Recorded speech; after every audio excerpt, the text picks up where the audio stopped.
Então, boa tarde a todos. Então, assim, essa seção pequenininha, a 1.3, né, fala de luminosidade e correção bolométrica, e na sequência, mais lá na frente, a gente fala um pouquinho sobre a questão de gravidade e densidade estelar. Gente, essa é a minha primeira, digamos assim, experiência depois da disciplina de estrutura e evolução estelar, então, assim, eu vou falar um pouquinho aqui, tá? Se vocês acharem muito estranho, é porque eu tô no... eu saí agora, eu tô bem novinho, tá certo? Então, vamos lá. Como falei para vocês, são essas duas sessões. Aí agora, nesse primeiro momento, é a sessão 1. E como o Brice havia falado, uma vez que você escreve a magnitude aparente em função do fluxo, e de repente você desmembra o fluxo para que você consiga estudar a influência da distância, você tem uma nova grandeza, que é a magnitude, grandeza entre aspas, né? Porque é adimensional, tá, gente? Mas eu estou falando que é uma grandeza adimensional. Então você tem aí a magnitude absoluta. Só que nenhum daquelas equações a gente chegou a mencionar como é que era calculado o fluxo, né? A gente sabia que era uma radiação, né? E aí a gente não chegou a discutir qual é a frequência. Então é importante a gente falar de uma forma de você calcular a magnitude levando em consideração todas as frequências que são emitidas pela estrela. E é por isso que a gente passa a definir uma magnitude chamada magnitude bolométrica. Tá? O equipamento se chama bolômetro. Eu tentei até antigamente, né? Hoje você já consegue fazer isso com espectrômetro e tal. Mas antigamente era o bolômetro. E aí eu tentei ainda procurar um pouco sobre a etimologia da palavra, mas não tive muito sucesso, não. Achei muito incipiente a justificativa, certo? Mas quando vocês ouvirem a palavra bolométrica, se refere basicamente à questão de você integrar todo o fluxo, não importa qual a frequência e qual a direção que está sendo emitida a partir da estrela, tá? Então, uma equação muito semelhante àquela que o Brice falou, e para orientar vocês, eu vou me basear pela numeração do Maciel, certo? Existe uma equação, que é a 1.6, né, que foi aquela que o Brice mostrou aí ultimamente, levando em consideração o efeito da absorção estelar, né, interestelar, tá? Aí o que acontece? Lembrando que se você colocar a equação só para a magnitude aparente ou só para a magnitude absoluta, né, você consegue deixar tudo em função do fluxo, tá? Mas aí você, na hora que você desmembra, tira o fator de distância, né? Como a distância relativa é sempre 10 parsecs, porque essa é a definição de magnitude absoluta, então você acaba ficando só com os termos. Eita, o cachorro agora endoidou, gente. Só um minuto, eu vou fechar aqui o microfone, enquanto só atende a campainha, tá bom? Eu tô aqui na casa dos meus pais, aí segura o Marley aí, menino.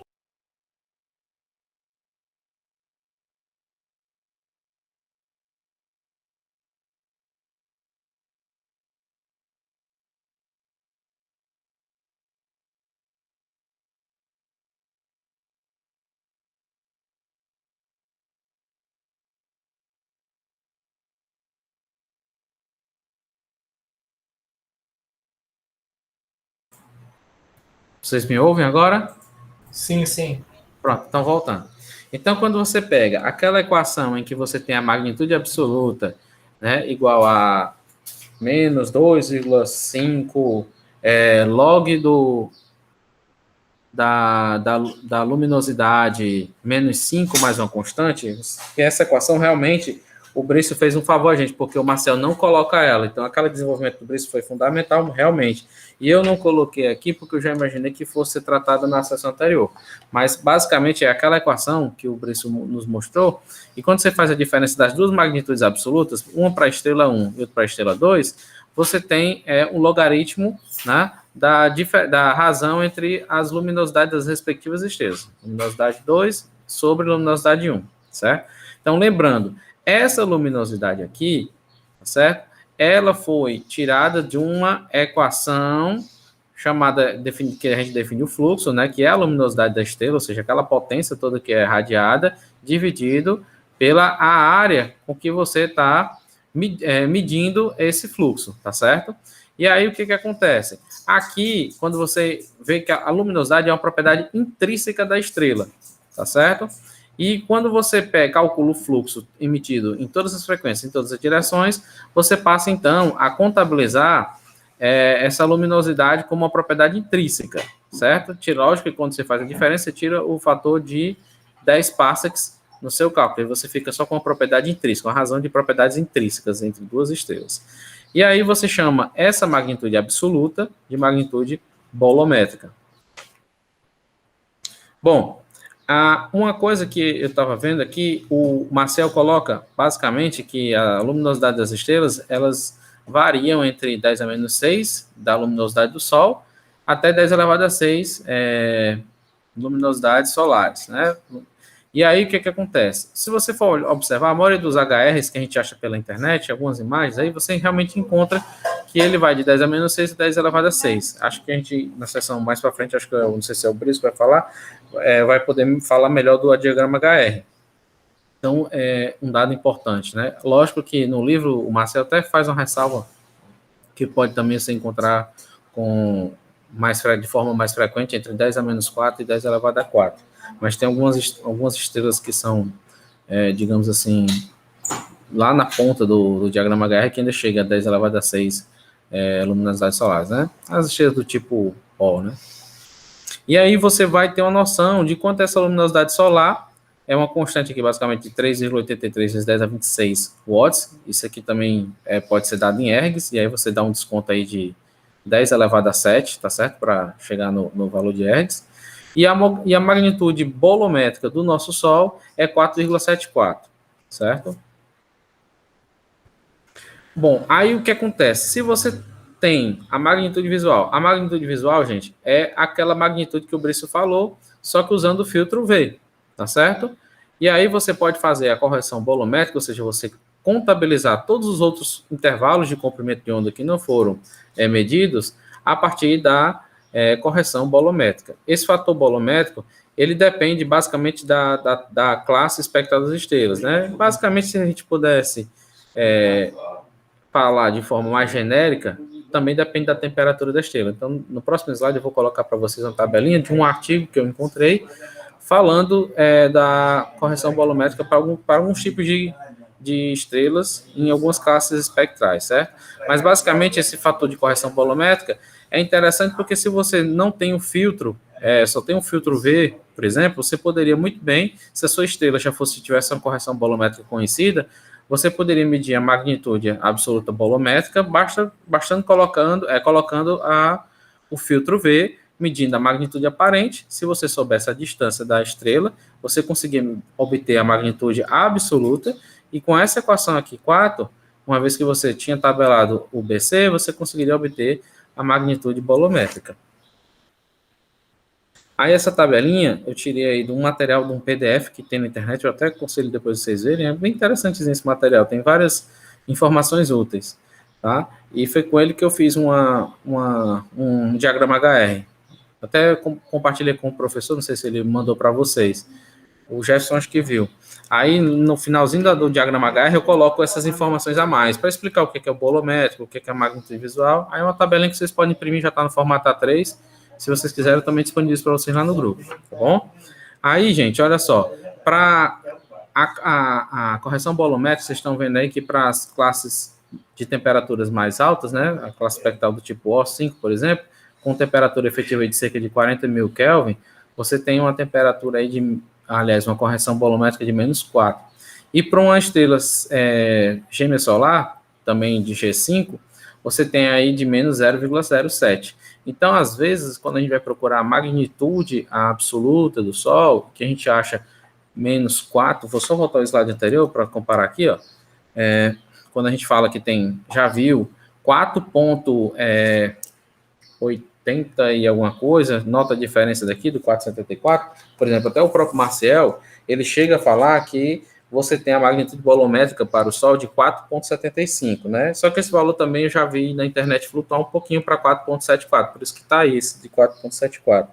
E se você quiser obter a magnitude visual, basta passar o fator de correção bolométrica, né, para esquerda, por um membro esquerda da equação 4. E aí você soma 0,07. Então você sai de 4,74 e vai ali para 4,81 ou 4,82 se você usar o valor do Maciel, tá?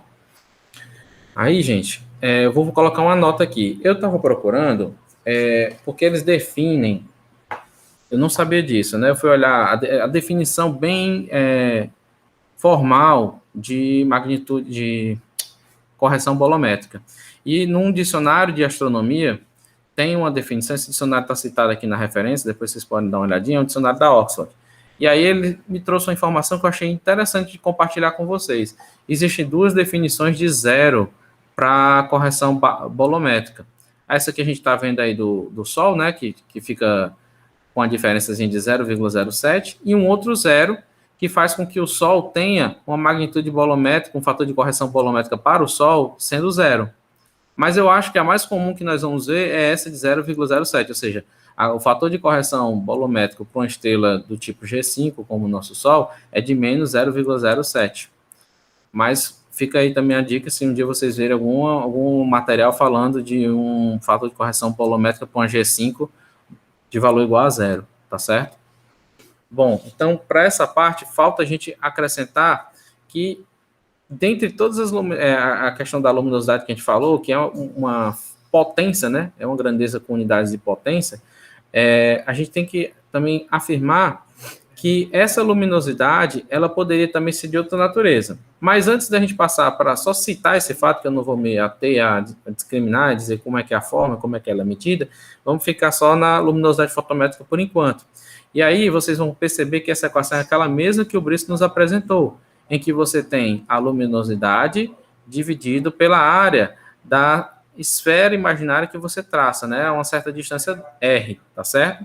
E com isso você tem o fluxo. E esse fluxo integrado aqui, justamente esse NI aqui é para discriminar que você tem frequências diversas, tá? Você está integrando em intervalo de frequências, e aí você tem o fluxo integrado.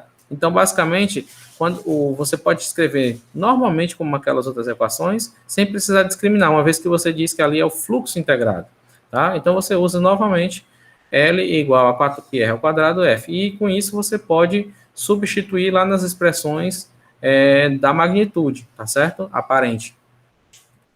Bom, aí a nota que eu gostaria de fazer, que o Marcel coloca lá, né, que a luminosidade, que a gente fala de forma mais frequente, é a dos fótons, mas a gente tem que considerar que em estrelas como, mesmo sendo estrelas pequenas como o nosso Sol, você tem uma emissão de neutrinos, né, e também existe uma luminosidade por perda de massa. Essa luminosidade por perda de massa, eu agora não saberia descrever, mas a de neutrinos é porque realmente no balanço das equações de cadeia PP, você tem emissões de neutrinos, né.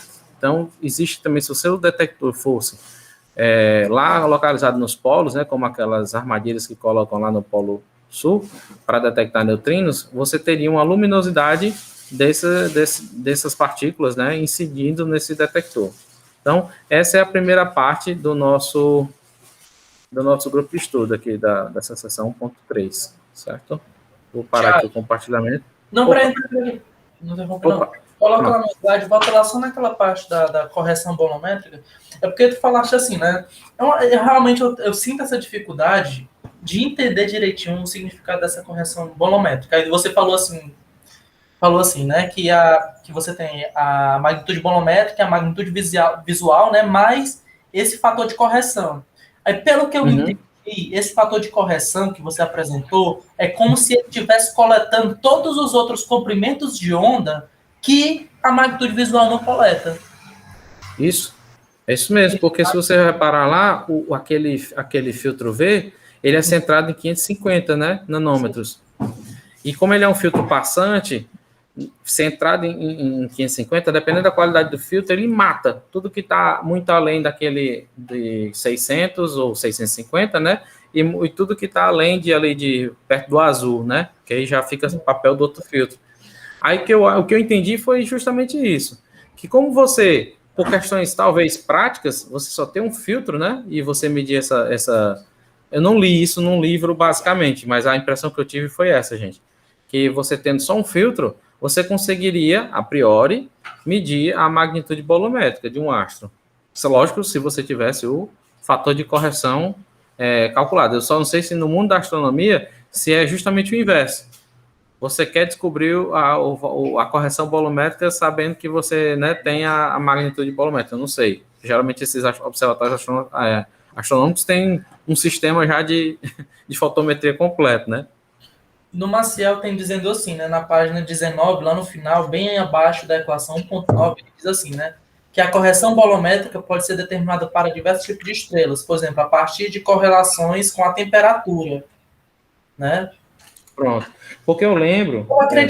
Eu acredito que isso acontece justamente por conta que há uma relação aí com a magnitude bolométrica. A magnitude bolométrica não depende da luminosidade. Acho que a luminosidade relaciona à temperatura. Talvez seja isso também. É porque ambas, né, dependem só da luminosidade, porque como são absolutas, né? Assim, aí eu acho que é mais porque você está medindo com filtro, e a outra, ou seja, se detém de alguns comprimentos de onda, né? E a outra tem tudo, né? Tem tudo que você possa medir. Agora, uma coisa que você falou aí de temperatura, eu lembro que o professor até comentou comigo e com o Jefferson, é que, por exemplo, medir temperatura por espectroscopia é caríssimo. E aí ele falou que, geralmente, o que a galera faz, eles pegam vários pontos, e acho que teve até uma pergunta do Vitor no chat, falando se tinha como aplicar a lei de Stefan Boltzmann, né?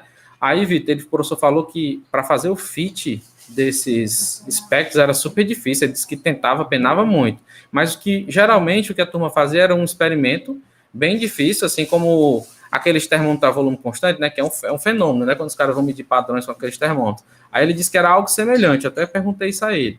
E aí, voltando para essa observação que o Brício fez, é que, por exemplo, você pode inferir temperatura a partir de dados fotométricos. E aí sim, Brício, eu acho que realmente é importante, porque no caso eles têm dados fotométricos calibrados para aqueles índices que você nos apresentou, né? Tanto o B quanto o V, né? E tem também o U e o B, né? O menos B. E aí eles podem, com aquela curvinha, quando ele plota intensidade, com essa diferença, com o índice, né, fotométrico, ele consegue inferir, a partir de uma calibração, a temperatura. Aí, por isso que realmente deve ter esse fim que o Marcelo está falando aí, né? Na página 19, você falou. Entendi direitinho. Entendi. Né? Aí alguém tem alguma observação? Assim? Então, uma coisa que eu também percebo aí, né? Porque a magnitude que a gente utilizava, a magnitude aparente, né? Mas se bem que essas duas magnitudes, elas são magnitudes absolutas. Absolutas, né? Isso. Então, tudo bem. Certo. É por isso que quando eu sempre tive essa dúvida, eu disse assim, mas como é que mede magnitude absoluta, né? Ficar naquela coisa. Porque quando a gente vai ver, você trouxe a estrela para 10 parsecs, né? Ou parsec, né? Aí você fica naquela dúvida. Aí o que eu entendi no decorrer da disciplina, e acho que vocês podem até me corrigir, é que parece que são coisas complementares. Se a estrela estiver ali até um certo limite, você consegue medir por paralaxe, aí beleza, pega a distância dela. Aí tu mede fluxo. Se tu mede fluxo e tu usa um sistema fotométrico, de certa forma tu pode recorrer a algum tipo de magnitude aparente, mesmo levando em consideração esses índices, né? E aí com unidade de distância tu tem a magnitude absoluta. E logicamente, com os índices fotométricos tu tem a bolométrica. Aí por isso que eu até citei esse fato aí. Não sei se é assim, gente, tá? Eu só estou dizendo assim, a impressão que eu tenho. Mas eu acho que é exatamente dessa maneira mesmo, viu, Thiago? Faz total sentido. Porque a magnitude aparente, ela relaciona com a distância, né? E aí, se tu souber a medida da distância, tu já vai ter uma relação entre a magnitude aparente e a magnitude absoluta, né? E começa por aí. Faz sentido, total, o que você falou. Enfim. Pois é isso, gente. Foi só isso, viu? Que eu complemento. Mas aí eu fico aqui aguardando para chegar na parte da gravação.